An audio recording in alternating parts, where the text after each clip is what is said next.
Hello guys, welcome to my YouTube channel. इस video के अंदर हम इग्नू के MT6 या BMTC 134 जो कि आपका एब्स्ट्रैक्ट अलजेब्रा है, उसके कुछ इंपॉर्टेंट क्वेश्चंस के बारे में बात करने वाले हैं। जैसा कि आपको स्क्रीन के ऊपर दिखाई दे रहा होगा, एक क्वेश्चन मैंने यहाँ पे लिखा हुआ है परमुटेशन का। परमुटेशन जो होती है वो उसको किस तरीके से चेक किया जाता है, उसको इवन और ऑड किस तरीके से बताया जाता है, उसके अंदर सिग्नेचर्स कैसे निकाले जाते हैं। तो इस एक क्वेश्चन के अंदर ही हम क्या क्या सीखने वाले हैं यहाँ पे। एक तो हम लेंथ निकालना सीखेंगे, जिससे हमें पता चल पाएगा कि कौन हमारा परमुटेशन किस टाइम पे इवन होता है, किस टाइम पे हमारा ऑड होता है। ठीक है, साथ ही साथ हम इस गिवन परमुटेशन की सिग्नेचर फाइंड करना भी यहाँ पे इसी के अंदर सीखेंगे। ठीक है, सिग्नेचर की जो डेफिनेशन है उसको यूज़ करके। तो ये वीडियो बहुत ही ज़्यादा इंपॉर्टेंट होने वाली है आपके आगे वाले एग्जाम्स के लिए। तो वीडियो को एंड तक जरूर देखना, और वीडियो अगर अच्छी लगे तो वीडियो को लाइक करके चैनल को सब्सक्राइब करना मत भूलना। ओके, ताकि ये आगे आने वाली ऐसी ही वीडियोस जो है जिनमें इंपॉर्टेंट क्वेश्चंस जो कि आपको दिखाई देंगे कि आपके पेपर में आ ही रहे हैं। ठीक है, और इस टाइप के क्वेश्चंस तो ज़रूर ही आते हैं पेपर में। आपको ये जो क्वेश्चन है या तो वो कभी 4 नंबर में आया हुआ दिखेगा, जैसे कि अगर आप ये पेपर उठा के देखोगे, एक जो अभी शायद मेरे ख्याल से पिछले साल हुआ है जून के अंदर, उसमें ये क्वेश्चन आया हुआ है। इससे पहले भी अगर आप क्वेश्चन पेपर उठा के देखोगे तो उनके अंदर भी इस टाइप के क्वेश्चंस आपको देखने के लिए मिल जाएंगे। ठीक है, तो परमुटेशन साइकिल कैसे बनाई जाती है, डिसजॉइंट साइकिल कैसे बनाई जाती है, इसकी मल्टीप्लिकेशन कैसे की जाती है, सिग्नेचर कैसे फाइंड किया जाता है, वो सारी ही चीज़ें हम इस वीडियो के अंदर सीखने वाले हैं। ओके, सो क्वेश्चन की बात कर लेते हैं। जैसे कि आपको पहला क्वेश्चन यहाँ पे दिखाई दे रहा होगा, show that a permutation is even if and only if it's signature is one. ठीक है, तो जैसा कि आपको दिख रहा है यहाँ पे ये बोल रहा है कि आपको प्रूफ करना है कि ये जो आपके पास गिवन परमुटेशन है वो क्या है, हमारे पास इवन है, और वो तभी इवन हो सकती है जब इसका सिग्नेचर वन हो। देखो, इफ़ एंड ओनली इफ़ का मतलब तो आपको पता होगा कि अगर ये कंडीशन है तो ये कंडीशन सेटिस्फाइड करेगी, अगर ये कंडीशन गिवन है तो ये कंडीशन भी सेटिस्फाइड करेगी। ठीक है, इफ़ एंड ओनली इफ़ के अंदर क्या करते हैं, हम सीधा भी चलते हैं और उल्टा भी चलते हैं। दैट मीन्स कि हमें उसका मतलब उसे सीधा तो प्रूफ करना ही करना होता है, साथ ही साथ हमें उसका कन्वर्स भी प्रूफ करना होता है। तो आपको क्या करना है, इसमें इवन भी दिखाना है इसे, कि ये जो परमुटेशन है हमारे पास वो इवन है, और साथ ही साथ आपको ये भी प्रूफ करना है कि इसका जो सिग्नेचर है वो वन होगा अगर ये इवन होगी तो। ठीक है, और वन होगा तो ये इवन होगी ही होगी। ठीक है, तो ये कहता है फाइंड द सिग्नेचर ऑफ 2, 3, 4। ये आपको एक परमुटेशन दे रखा है जो किससे बिलोंग करता है, S4 से बिलोंग करता है। ठीक है, using the definition of the signature. Signature की डेफिनेशन यूज करके हमें क्या करना है, इसको प्रूफ करना है। तो चलो इस क्वेश्चन को कर लेते हैं कंप्लीट। ठीक है, तो यहाँ पे सबसे पहले जो चीज़ हमें गिवन है वो हम यहाँ पे मेंशन कर लेते हैं। ठीक है, जो जो चीज़ें हमें दे रखी है यहाँ पे, तो सबसे पहले हम यहाँ पे लिखेंगे अपना सॉल्यूशन। तो आपको गिवन क्या दे रखा है, यहाँ पे गिवन आपको सिर्फ और सिर्फ ये परमुटेशन दे रखी है। ठीक है, यहाँ पे क्या दे रखा है, सेट दिया हुआ है। तो इसको हम लिख लेते हैं, ये हमारा 2, 3 एंड 4 जो कि बिलोंग कर रहा है किससे, हमारा S4 से। ठीक है, ओके, तो इसको लिख लेते हैं यहाँ पे, ये आपका किससे बिलोंग करता है, बेसिकली S4 से बिलोंग करता है। तो यहाँ पे हमने लिख लिया, तो ये है 2, 3 एंड 4।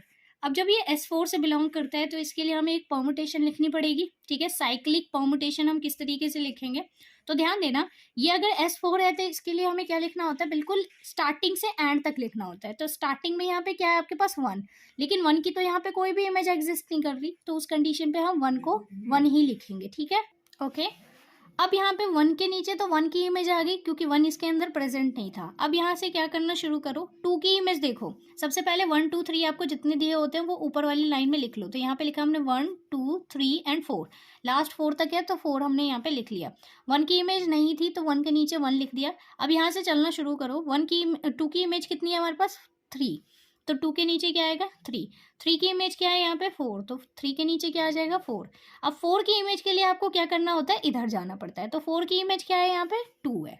ठीक है, तो ये आ गया आपका कंप्लीट। यहाँ पे ये बना दिया हमने परमुटेशन, जो कि एक साइक्लिक परमुटेशन है। ठीक है, तो अब हम यहाँ पे लिखेंगे, इन्होंने बोल रखा था कि डेफिनेशन का यूज करके हमें क्या निकालना है, इसका सिग्नेचर निकालना है। तो सबसे पहले हम इसका सिग्नेचर प्रूफ कर लेते हैं। तो यहाँ पे लिखेंगे बाय डेफिनेशन।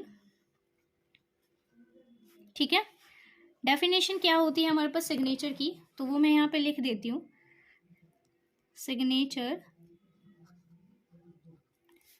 ऑफ किसी भी चीज़ का जब सिग्नेचर निकाला जाता है तो उसको लिखा जाता है यहाँ पे, ये होता है आपका पाई, जहाँ पे आई कॉमा जे जो होते हैं, ये कॉमा है, ठीक है, I comma J is equals to 1 से लेके n तक होता है आपका।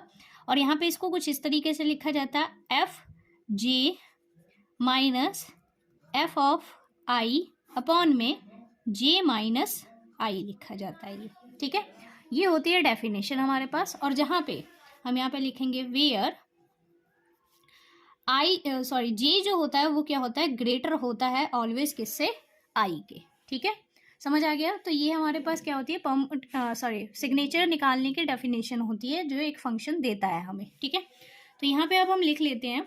सबसे पहले अगर यहाँ पे एक साइड में टेबल बना लो आप, ताकि आपको लिखने में आसानी रहे, तो हम यहाँ पे लिखेंगे कि व्हेन वी टेक, ठीक है, जब हम क्या लेते हैं, अगर मैं आई की जगह यहाँ पे 1 लेती हूँ, ठीक है, क्योंकि ये क्या है आपका S4 है। अगर S4 है तो 1 2 3 4 आपको आई की जगह चारों ही लेने पड़ेंगे। तो जब मैंने आई की जगह 1 लिया है और मैं यहाँ पे कंडीशन अगर इसको देखूँ, आई की वैल्यू, आई और जे की वैल्यू 1 से लेके n तक जा रही है, ठीक है, और जे हमेशा क्या होना चाहिए, आई से आपका बड़ा ही होना चाहिए। तो यहाँ पे आई की वैल्यू जब मैंने 1 ली है, तो यहाँ पे जे की वैल्यू उस कंडीशन पे क्या क्या हो सकती है, तो जे की वैल्यू यहाँ 2 हो सकती है, 3 हो सकती है और 4 हो सकती है। लास्ट इससे ज़्यादा तो नहीं हो सकती, क्योंकि S4 की हम बात कर रहे हैं, ठीक है, समझ आ गया, क्योंकि बड़ी ही वैल्यू लेनी होती है हमें, ग्रेटर वैल्यू लेनी है इससे। अब मैं जब आई की वैल्यू यहाँ पे क्या लूँगी, 2 लूँगी।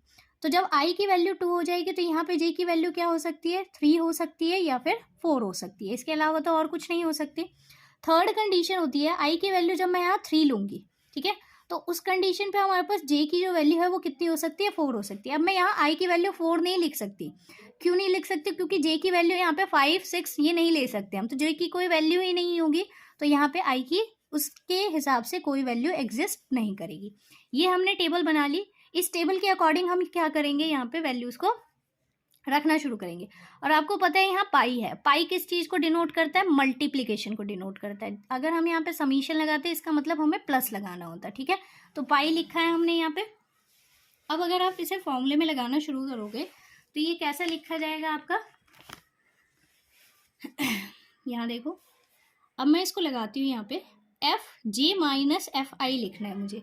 तो एफ जे क्या होगा हमारा, आई की वैल्यू हर कंडीशन पे अभी हमें कितनी रखनी है, जे की यहाँ 3 वैल्यूज लिखी जाएंगी, 2 3 और 4 लिखी जाएंगी, है ना, 2 3 और 4 लिखी जाएंगी। कब, जब आई की वैल्यू हम क्या रख रहे होंगे, 1 रख रहे होंगे। तो सबसे पहले हमारे पास क्या होता है, जे की वैल्यू मैंने यहाँ 2 रखी, माइनस में एफ ऑफ 1 लिखा, अपॉन में यहाँ पे क्या आएगा, 2 माइनस 1 हो जाएगा, ठीक है।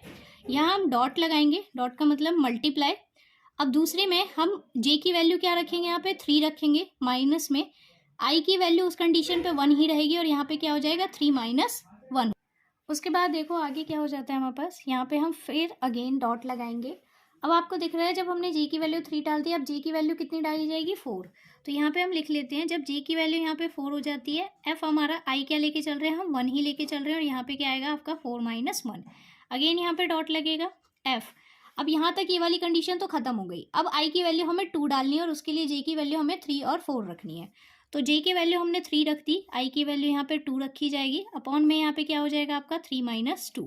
अगेन लिखा हमने यहाँ पे, अब यहाँ पे 3 रख दिया तो अब 4 आएगा, तो एफ 4 हो जाएगा, माइनस में यहाँ पे एफ ऑफ 2 होगा, अपॉन में यहाँ पे क्या हो जाएगा 4 माइनस 2 हो जाएगा।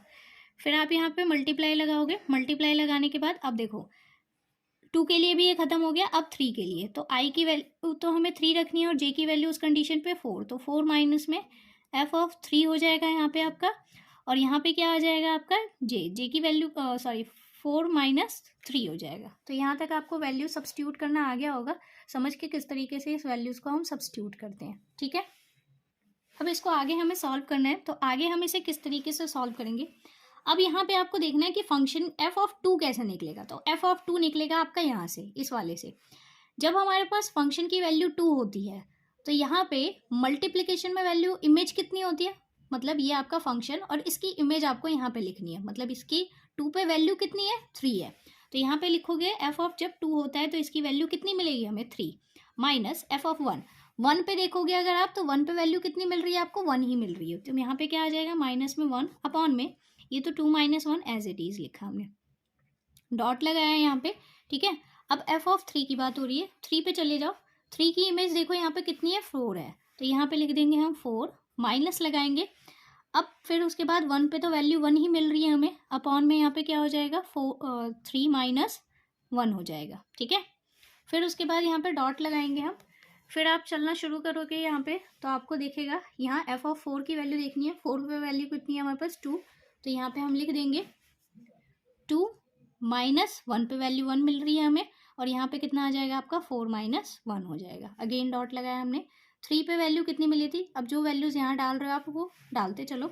तो 3 पे वैल्यू हमें कितनी मिल गई थी, 3 पे वैल्यू हमें 4 मिली थी, तो 4 माइनस, और 2 पे वैल्यू कितनी थी, देख लो इसके अंदर से, 2 पे वैल्यू 3 मिली थी, तो यहाँ पे हम डाल देंगे 3, अपॉन में कितना आ रहा है ये, 4 माइनस 1 आ रहा है। ठीक है, कितने डाल दिए, गलत डाल दिए यहाँ पे, 3 माइनस 2 हो जाएगा ये। ठीक है, फिर उसके बाद अब मैं इनकी वैल्यू यहाँ से सब्स्टिट्यूट कर देती हूँ, तो आप चेक कर लेना। 2 माइनस 3 आएगा यहाँ पे, 4 माइनस 2 आएगा।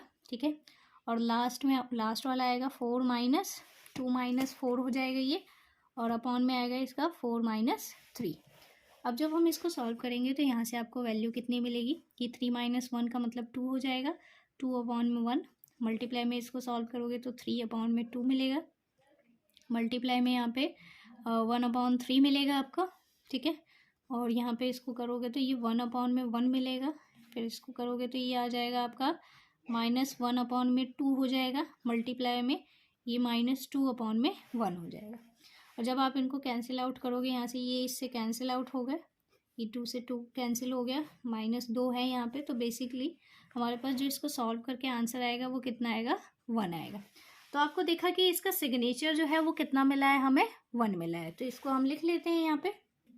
तो अब ये वैल्यू हमें कितनी मिली थी, 1 मिली थी, तो यहाँ पे लिख लेंगे हम signature of given permutation is 1। अब हमें चेक करना है कि ये इवन है या ऑड है।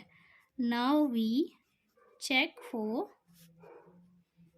ऑड और इवन। ठीक है, अब हम किसके लिए चेक करेंगे, ऑड और इवन के लिए चेक करेंगे। तो उसके लिए चेक करने के लिए आपको अपना सबसे पहले ये लिखना होगा जो आपको दे रखा था। फिर हम इसके लिए साइक्लिक परम्यूटेशन लिखेंगे, इसकी 3 और 4 थी, 1 3 4 और 2, जो कि मैंने आपको पीछे बताया था किस तरीके से लिखते हैं हम इसे। अब हम इसकी डिसजॉइंट साइकिल लिख लेंगे, तो किस तरीके से लिखा जाएगा, हमें ये वाली चीज़ तो पता है। देखो आपको दिख रहा होगा 1 की इमेज 1 पे है, तो यहाँ लिख दिया हमने। अब 1 किसी से रिलेट नहीं है, तो इसको यहीं बंद कर दो। अब 2 की इमेज आपको दिख रही है 3 पे है, तो 2 की इमेज 3 पे है, 3 की इमेज 4 पे है, और 4 की इमेज 2 पे है, तो ये यहाँ पे एक साइकिल बन गया। ठीक है, अब आपको दिख रहा है कि यहाँ पे जो साइकिल बना है वो किस तरीके से बना है, तो यहाँ पे हम इसका डिसजॉइंट साइकिल लिख लेंगे सबसे पहले। तो डिसजॉइंट साइकिल क्या हो जाएगी इसकी, क्या क्या बन रही है, 1 तो हमने अपनी तरफ से ऐड किया था, 1 की 1 के साथ इमेज होती है, तो इसका कोई डिसजॉइंट साइकिल नहीं बनता। बेसिकली हमारे पास यहाँ से निकलेगा डिसजॉइंट साइकिल।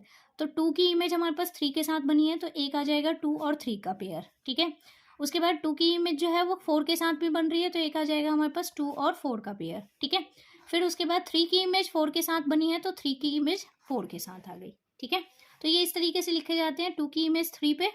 ठीक है, और आपको यहाँ से दिख रहा है 4 की इमेज 2 पे है, तो 2 और 4 भी हो जाएंगे साथ में, और 3 की इमेज 4 पे है, तो 3 और 4 हो जाएंगे। तो यहाँ से हमारे पास कितने डिसजॉइंट साइकिल निकले हैं, 1 2 3 निकले हैं। तो इस वजह से इसकी जो लेंथ होगी वो कितनी हो जाएगी, 3 हो जाएगी। तो यहाँ पे हम लिखेंगे now there is only 3 cycle, 3 ही साइकिल मिले हैं हमें यहाँ से। ठीक है, तो ये क्या हो जाएगा, hence it is odd permutation. ये क्या है हमारे पास, ऑड परम्यूटेशन।